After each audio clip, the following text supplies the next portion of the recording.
Bismillahirrahmanirrahim. Assalamualaikum warahmatullahi wabarakatuh.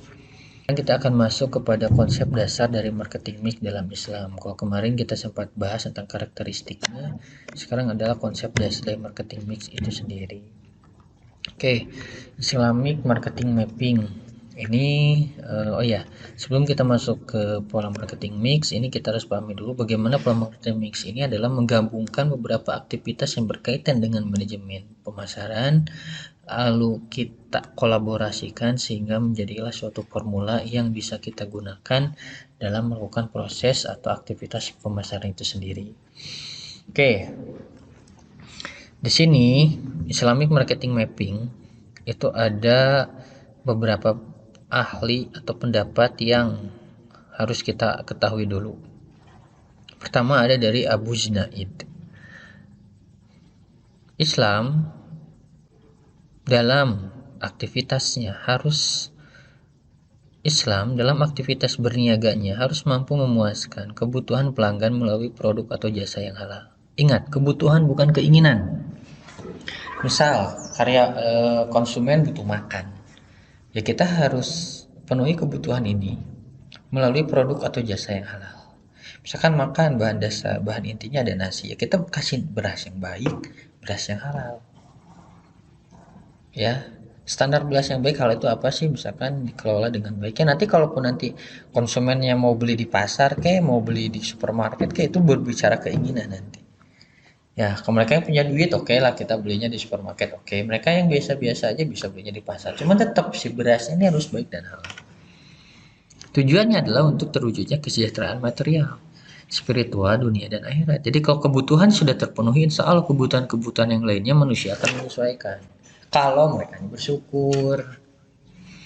Terus yang selanjutnya ada dari alam dan aku. Ini adalah proses dan strategi dalam rangka memenuhi kebutuhan melalui produk atau jasa yang halal, saling rela, antara dimingkum, dan mencapai kesejahteraan material hampir sama. Intinya adalah bagaimana mampu memenuhi kebutuhan produk atau jasa yang halal. Wilson, pengakuan secara sadar bahwa Allah adalah penggerak dalam melakukan suatu aktivitas bisnis sehingga menggambarkan kegiatan dengan nilai-nilai Islam.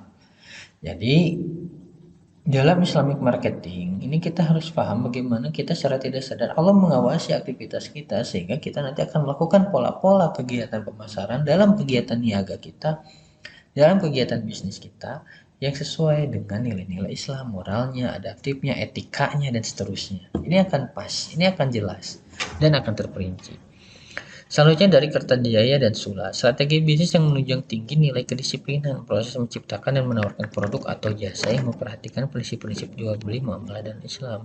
Ini lebih ke ala proses penerapan secara langsung.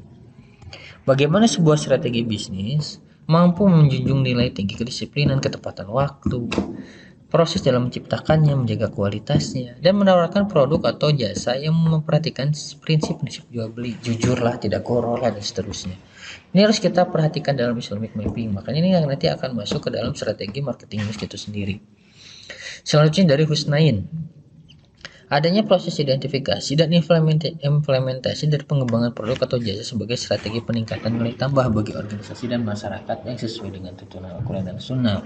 Tadi kalau yang di atas itu memenuhi kebutuhan, kita ingin ada nilai tambah nih Ustadz, bagaimana? Boleh nggak? Boleh banget. Misalkan kamu jualan beras, biar ada nilai tambahnya, kamu olah beras itu. Kamu misalkan kalau di Garut ada beras 1001, bikinlah liwet instan yang tadinya sekilo harganya 11.000, ketika di liwet instan itu 20.000 hanya 1/4 kilo. Kenapa bisa ada nilai tambah? Karena kamu memberikan nilai tambah di sana, ada kepraktisan. Bagaimana orang yang di luar Garut ketika ingin membuat nasi liwet itu gampang. Ya, tuh kudu ngahawu lah, tuh kudu neangan asin lah. Karena apa? Sudah ada di sana satu paket. Ya ketika sekarang lagi ramenya nasi biryani atau nasi mandi tuh yang khas Arab ya dan sebagainya lah, nasi-nasi atau negara radik, sekarang kan banyak yang instan ya. Kita nggak harus beli berasnya yang mah, kita cukup aja beli yang instan, kita campur air, kita campur bumbu dan seterusnya, sudah selesai. Itu jadi nilai tambah. Boleh yang diuntungkan, mangga, itu mah sah-sah saja. Karena apa? Kita memenuhi dua aspek yang diinginkan konsumen. Pertama kebutuhan, keduanya keinginan. Nah, inilah jelas adanya Islamic marketing mapping. Oke. Pilar-pilar marketing Rasulullah yang pertama adalah soul share, generous di sini. Ada hanis, kejujuran, singkar, ada profesional, ada goodwill relationship, hubungan yang baik antara kita dengan Allah, kita dengan manusia. Ini harus kalian pahami, ada soul share-nya. Ada di dalam dirinya. Jadi ini apa? Adalah etika yang diberikan atau diperlihatkan kepada orang. Ya, jadi tadi kejujuran itu kan perihal karakteristik kepribadian sehingga orang mau dengan kita. Kenapa kamu lebih betah untuk masuk ke bank konvensional? Karena di situ ada keprofesional yang dimunculkan. Berapapun kita nabung kita dilayani, berapapun keluhan kita kita dilayani. Enggak tiba-tiba kita nabung 50.000 kita simpan di nenek-nenek, enggak, tetap kan kita kebagian teller yang sama, CS yang sama, wah enak dilayani, satpamnya ramah dan seterusnya. Kenapa? Di situ soulnya keluar, soulnya itu keluar, kepribadiannya keluar. Selanjutnya adalah mindset, segmentingnya, targetingnya, positioningnya. Ini adalah bagaimana berbicara strategik. Rasul paham ini. Bagaimana Rasul bisa mensegmentasikan marketnya berdasarkan misalkan tadi pendapatannya kah, demografinya dan seterusnya. Targetingnya nanti juga jelas, punya penghasilan berapa dan berapa dan seterusnya. Positioningnya bagaimana kita menawarkannya, waktunya dan sebagainya. Ini Rasul punya strategi ini. Saja adalah marketing mix, ada differentiation. Di sini ada perbedaan, market share ini taktik. Differentiation, perbedaan apa yang berbeda di Rasul yang sering kita kenal itu Rasul kan memberikan harga pokok, lebihnya diserahkan kepada pembeli. Itu kan berbeda dengan yang lain. Ketika yang lain mengambil keuntungan sebanyak-banyaknya, ya Rasul menggunakan tekniknya dia. Kita bagaimana ya? Kita tinggal menyesuaikan saja. Kita bisa saja diferensiasinya tidak dari harga, misalkan dari kualitas produknya, dari prosesnya lah yang halal dan seterusnya. Marketing mixnya ini jadi jelas nanti. Perencanaannya, terus nanti tempatnya jualan di mana dan sebagainya itu nanti jelas akan kita bahas nanti. Sellingnya, progresnya, proses jual belinya. Selanjutnya adalah heart share-nya. Ada brandingnya, karena branding Rasulnya sudah jujur, tadi solusinya sudah baik, ya Rasul sudah punya nilai tersendiri, dikenalkan dulu oleh sebagian orang Arab bagaimana jujurnya Rasul. Sehingga Rasul tidak hanya dipinang oleh produknya saja, sehingga Rasul tidak hanya mendapatkan produk saja. Ini yang sering saya bilang, Rasul itu dapat dengan pemilik dari partner bisnisnya. Siapa? Siti Khadijah. Allah, enak ya. Jadi itulah yang harus kita pahami. Selanjutnya ada servisnya. Oh, ini sudah jelas lah. Karena Rasul ini menjadi apa? Tadinya dia kejujur, pasti ke servis pun dia akan baik. Kalau ada komplain, ada apa ya, pasti akan dilayani dengan sebaik mungkin sehingga orang mau balik lagi itu ada bukti di sana. Jadi heart share ini sebenarnya nggak bisa disimpulkan kita jelek kita bagus, enggak, cuma nanti ketika orang mau balik lagi, ketika orang mencari kita lagi, ketika orang mencari produk kamu lagi, ketika orang mencari jasa kamu lagi, berarti di situ sudah ada kepercayaan ditanamkan oleh konsumen sekalipun dia tidak bilang gitu ya. Oke. Islamic marketing mix, kondisi untuk menggambarkan kombinasi taktik marketing tools yang digunakan pada konteks bisnis untuk mencapai tujuannya dalam rangka memasarkan produk atau jasa secara efektif kepada kelompok pelanggan yang menjadi sasaran kita. Jelas ya, di sini pun sudah jelas. Marketing mix yang pertama ada place, ya, bagaimana ini berbicara tentang channel, tentang lokasi, tentang transportasi, bagaimana lokasi kita ini mudah dijangkau oleh transportasi enggak, familiar enggak tempat kita dan seterusnya. Sekalipun sekarang kalau kalian jual makanan tidak harus tempat ya, ada Gojek, ada Grab, cuman tetap ya kalau di tengah kota kan lebih dekat aksesnya ke sana ke sini. Nah, ini harus diperhatikan. Ada nanti produknya, variasinya, terus kualitasnya, desainnya, brandnya seperti apa, packagingnya seperti apa, servisnya seperti apa, terus nanti garansinya seperti apa. Oh, ini harus diperhatikan juga produknya. Selanjutnya ada promosinya, promosi apa yang kalian gunakan, media apa yang kalian gunakan, terus pola marketing apa yang kalian pakai, langsungkah atau tidak langsungkah, dan seterusnya. Price-nya, nanti bagaimana harganya. Nah, inilah yang harus kalian gunakan dalam mengejar target market kamu. Kalau target market kamu orang kantoran, berarti kamu dagang harus mendekat-dekati orang kantoran di situ. Lokasinya cari yang daerah-daerah situ. Terus nanti produk daya jual belinya misalkan mahal, berarti kamu cari tempat-tempat yang memang spotnya pas. Jangan jualan di lembur misalkan. Usaha juga sekarang ada bingung ketika jual ayam, rasanya udah murah banget, tapi kok di sekitar saya masih mati. Ternyata di luaran sana masih banyak harga ayam yang di bawah saya. Tapi kalau saya jual ayamnya lebih murah, ya saya kan berbicara kualitas. Ada bahan yang memang saya pakai itu tidak ada bahannya premium dan sebagainya. Itulah akhirnya yang menjadi permasalahan di saya, ada produk dan place yang belum sinkron. Sekalipun nyari tempat, tapi ya nantinya maksudnya ke budget juga nggak masuk gitu. Jadi ya masih di akal-akalan. Ya, jadi nanti ini akan berbicara tentang place, produk, price, dan promosinya seperti apa. 4 model marketer site. Nah, ini ada 4 model dari sisi customer. Ada convenience, ya, ada customer solution, ada communication, ada customer cost. Nah, ini kalau tadi kita berbicara di arah apa namanya, di arah kacamata konsumen, sekarang kita coba untuk berbicara di arah customernya, bagaimana kita bisa menjawab keinginan-keinginan konsumen agar kita lebih jeli menangkap peluang yang terjadi di apa, di sekitaran kita, bagaimana konsumen ini bisa kita dapatkan, bisa kita olah keinginan-keinginannya sehingga kita mendapatkan apa yang kita inginkan, apa yang kita harapkan itu sesuai dengan apa yang konsumen cari. Jadi yang pertama yang harus kalian dapatkan tadi, kalau di sisi penjual itu adalah place, di sisi konsumen adalah convenience, yaitu kenyamanan. Kenyaman tempatnya, lokasinya, transportasinya hampir-hampir sama. Jadi kalau kamu menyediakan tempat cik nyaman tuh. Usah jujur kelemahan di masalah tempat. Karena tempat yang saya kelola sekarang, tempat yang sedang saya pakai dagang sekarang itu tidak nyaman kalau kalian berkunjung ke sana. Kenapa? Kayak warung, jadi ya kayak nunggu didinya, nggak bisa kita makan di tempat, belum bisa. Keduanya adalah perlu kita harus mampu menjawab customer solution. Jadi produknya itu harus menjadi solusi dari customer sendiri. Apakah produk yang dicari konsumen itu, apakah produk yang kita jual itu sudah menjadi solusi dari konsumen atau belum? Kemarin kalian ya ada yang praktek jualan makaroni ini sebagainya. Kenapa sih itu jalan di? Bisa saja bukan produknya nggak laku, tapi memang produknya nggak dicari oleh konsumen, atau produknya memang nggak dibutuhkan ke konsumen. Ketika orang lain bikin makaroninya palada-lada, kalian pak amis-amisnya tuh di teangan lah ke konsumen. Oke, jadi bukan produknya yang jelek sebenarnya, cuman mungkin belum menjawab solusi dari konsumen itu sendiri. Terus nanti ada customer cost, ini sesuaikan. Boleh saja tadi orang suka makaroni manis dibanding makaroni pedas, cuman sisi harga yang gak masuk. Ini yang harus kalian perhatikan. Bagaimana harga kamu ini bisa memenuhi kebutuhan atau keinginan atau harapan dari harapan dari konsumen itu sendiri.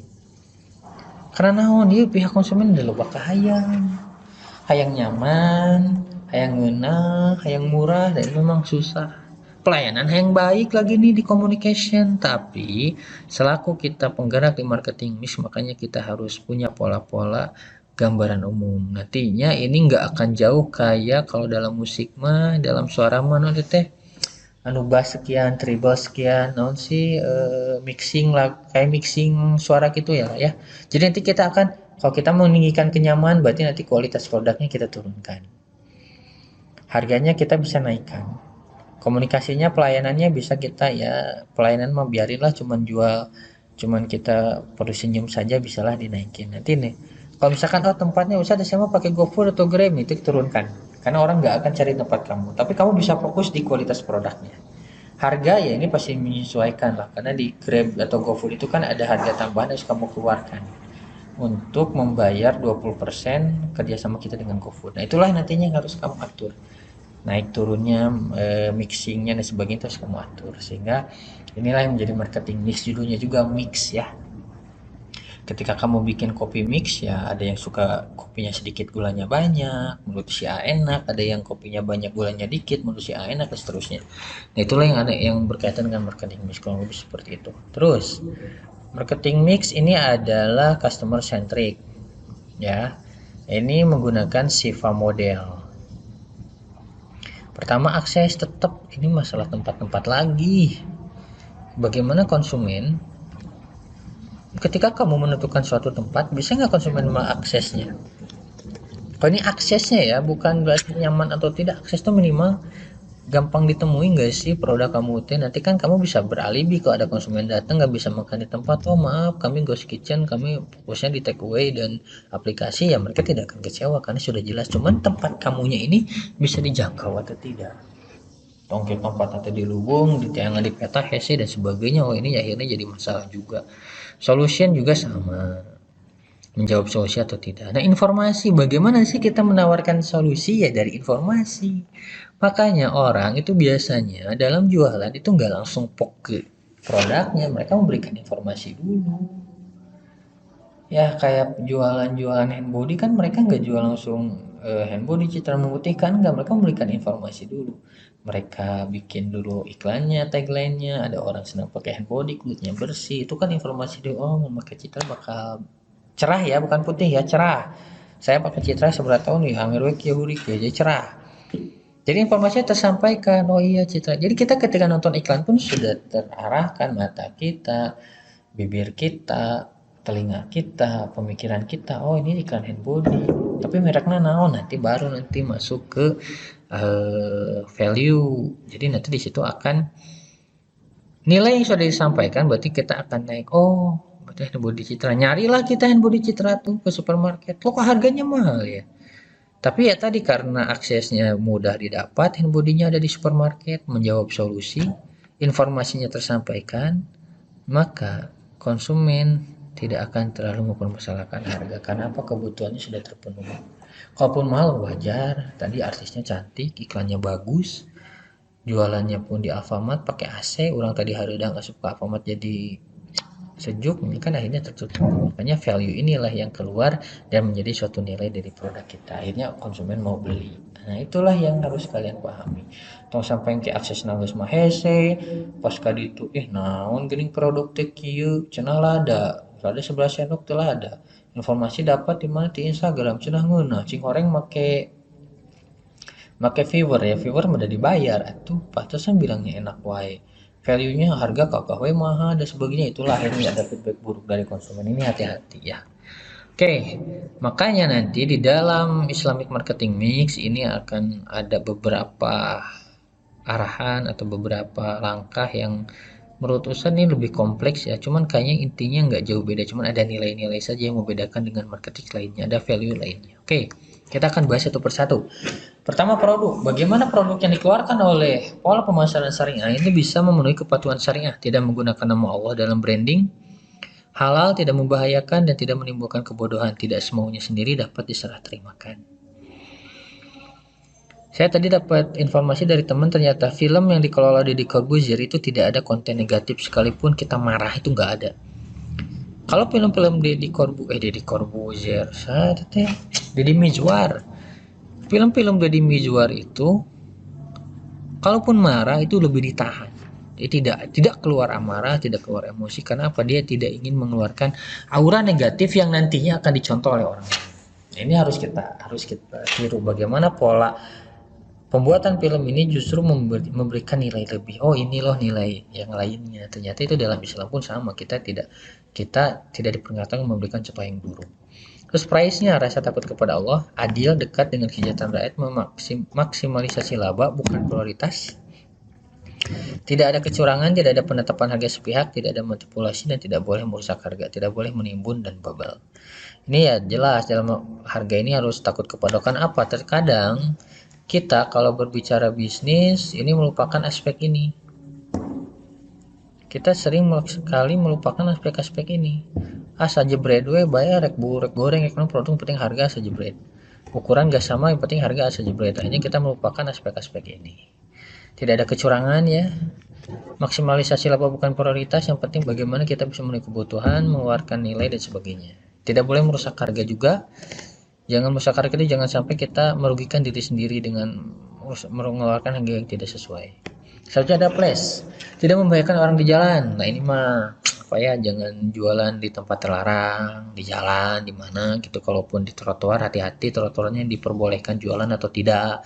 Tidak ada penundaan pengiriman, tong diengke-engke, tidak ada pemaksaan, jangan memaksa, jangan kayak penjual apa yang kita tuh suka ditarik, dipaksa untuk beli produk itu. Tidak membebani pelanggan. Untuk flash ini menutup usaha sementara ketika waktu sholat, kalau bisa bagus, Ustadz macan bisa karena SDM yang masih kurang, menghindari tempat yang mencurigakan. Ustadz apa tidak jualan halal tuh Ustadz dengan daerah nawe, daerah Saritem misalnya ulah tuh. Jadi kayak kamu akan dicurigai gitu ya. Oke. Promotion memenuhi kebutuhan syariah. Oh ini jelas. Bagaimana promosi ini tidak menyalahi atau bahasanya atau caranya tidak menyalahi aturan yang berlaku di dalam Islam. Tidak diperkenakan beriklan dengan menggunakan syahwat. Umatnya. Tadi kalian body malah dari teman tibaturnya lenti kita ya. Kalau kalian mau jualan kerudung ya jangan bersyahwat gitulah. Misalkan jualan kerudung, hari jualan nanti mulai perempuan memakai kerudung jadi kerudung ya enggak gitu juga ya. Ini hati-hati. Bahkan Ustadz suka senang ya sekarang beberapa iklan kerudung pun sudah tidak menampilkan muka modelnya, ya mungkin mereka menghargai atau inilah menjauhi yang namanya ini. Tidak menggunakan bahasa yang kontroversi. Coba lihat kalian ada beberapa merek dagang di Garut yang pernah saya Ustadz alami, ini nggak tahu ini Ustadz bukan menjelek-jelekan, cuman yang mungkin karena penamaannya saja sih yang memang kurang pas. Dulu itu ada Cimone, Cafe Cimone, dibacana naon sok bahasa Inggris dibacana naon tengenakeun dibacana oge ya sok bacana tong baca Cimone lah, baca bener bahasa Inggris naon Mone itu kan mani tambahan ci jadi naon tengenakeun pak. Masa nuk itu dijadikan ya, ini Ustaz bukan jelek-jelekan cuman ya mungkin ini ada yang tidak pas. Terus ada juga pernah dulu tuh asu. Memang artinya bagus angkringan Sunda, cuman kan ketika disingkat asu ini kan ketika bawa nama asu ke wilayah Surabaya, wilayah Jawa sana kan jadi kasar artinya, Bos.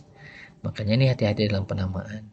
Tidak bersumpah atas nama Allah, tidak ada penipuan dan tidak beriklan dengan syarat. Oke. People, mematuhi hukum Islam, ada ramah, jujur, berpakaian, penampilan yang sopan dan menghormati hak milik pribadi ini jelas. Ini mah dalam diri kalian harus punya. Proses memenuhi kebutuhan syariah, berjabatan tangan, mengucapkan salam, ini berbau dengan etika. Jadi nanti ketika kalian mengalami melayani konsumen atau apapun ya kan semua perhatikan faktor-faktor ini. Jadi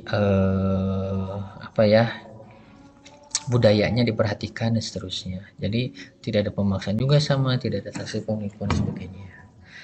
Physical evidence sesuai dengan syariah, tidak ada unsur judi, memiliki masjid di perusahaan, akses Islam ini lebih kepada fisik perusahaan kita punya nilai apa, nilai keislaman atau tidak.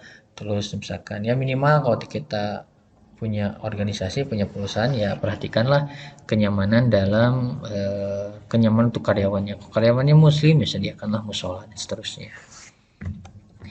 Promise janji untuk saling menghormati, tidak memaksakan janji, menghormati waktu, memiliki komitmen, berkomunikasi dengan baik dan menggunakan pendekatan persuasif. Ini jelas juga tuh. Nanti kenapa? Karena kita sering menemukan masalah garang kita jadi konsumen. Kadang konsumen ya ada yang salah sangka, ada yang salah tangkap atau salah kesimpulan sebagainya, akhirnya jadi masalah buat organisasi kita atau buat produk kita. Ini kita harus paham-paham saja untuk mengendalikan ini.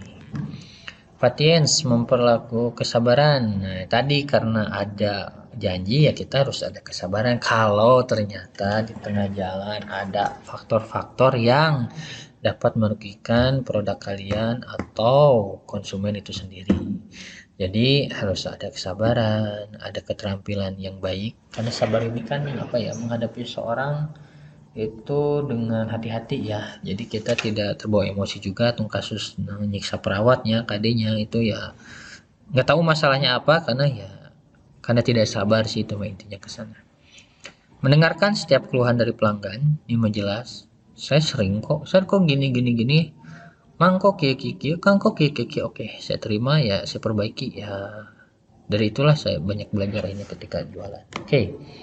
Customer centrism mengingat pelanggan sebagai titik fokus. Pemenuhan kebutuhan dan keinginan pelanggan bermanfaat, produk yang berkualitas yang menjaga kepercayaan pelanggan. Jadi di sini bagaimana kita bisa memfokuskan diri kita kepada pelanggan. Jadi intinya tujuannya pelanggan. Nanti kebutuhan keinginan pelanggan akan menjadi standar kita, proses pendekatannya seperti apa, rencana pembelian seperti apa, dan seterusnya. Inilah yang harus kalian perhatikan. Nah, dari beberapa pendekatan marketing mix ini ada beberapa ciri yang memang terpusatnya itu atau tujuannya tadi di pelanggan. Bagaimana kamu bisa menjaga aset pelanggan ini yang merupakan aset eksternal perusahaan kamu, atau aset internal usaha kamu, atau aset eksternal produk kamu, atau aset eksternal jasa kamu. Jadi kalau kamu bisa mempraktekkan marketing mix ini dengan bertahap, hati-hati, penuh kesabaran dan sebagainya, insya Allah akan menemukan pola pemasaran kedepannya yang lebih baik. Coba deh kamu banyak belajar nanti ya ketika ada PPL atau apa, bagaimana tempat PPL atau pelayanan yang kamu lakukan nanti ini bisa membantu customer tidak, atau bagaimana ketika perusahaan menghadapi suatu masalah ini bisa dihadapi dengan tenang atau tidak. Ya ketika kita kuliah pun kan sama, terkadang kita ada emosi selaku mahasiswa ke pihak kampus, tapi melihat bagaimana kampus menangani kita, ada yang sabar lah, ada yang dengan pendekatan, ada yang dengan ya rupa-rupa lah, tapi kan di situ ada intinya adalah bagaimana kita melakukan perbaikan-perbaikan dengan konsumen agar terjalinnya suatu transaksi, agar terjalinnya suatu kerjasama, agar terjalinnya suatu keinginan pemenuhan kebutuhan dari konsumen dan pihak yang menyediakan suatu produk atau jasa tersebut. Itu saja sih ya dari besar untuk marketing misi besar. Assalamualaikum warahmatullahi wabarakatuh.